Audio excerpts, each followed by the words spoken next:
CBS News campaign reporter Nidia Cavazos joins us now from our D.C. bureau. So, Nidia, you have been on the campaign trail with the vice president. You spoke with her one-on-one earlier this month. That made a lot of news. And you've been to more Harris events than anyone I can think of. How is she received on the campaign trail?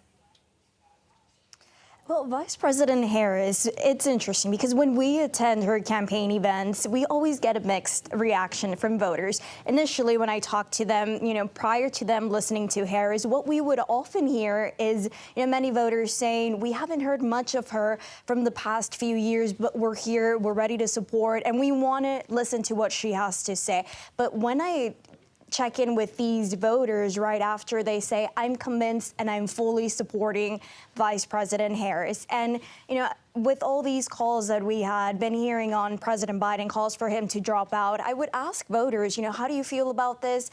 And I'm going to ask the hypothetical question. Would you support Vice President Harris potentially as a party's nominee if this came to be the situation? And what we would often hear from voters was we would 100% support her. And, some of the voters would express that they had some concerns for President Biden, given his age and everything that was going on in the news cycle. And so some of them would even add, we're okay with voting for President Biden, given that, one, we'll vote for anyone that's not former President Donald Trump. And we also have a reassurance that we know that Vice President Harris is standing behind President Trump behind President Biden in case anything happens. So we would get a lot of support from Harris on the trail.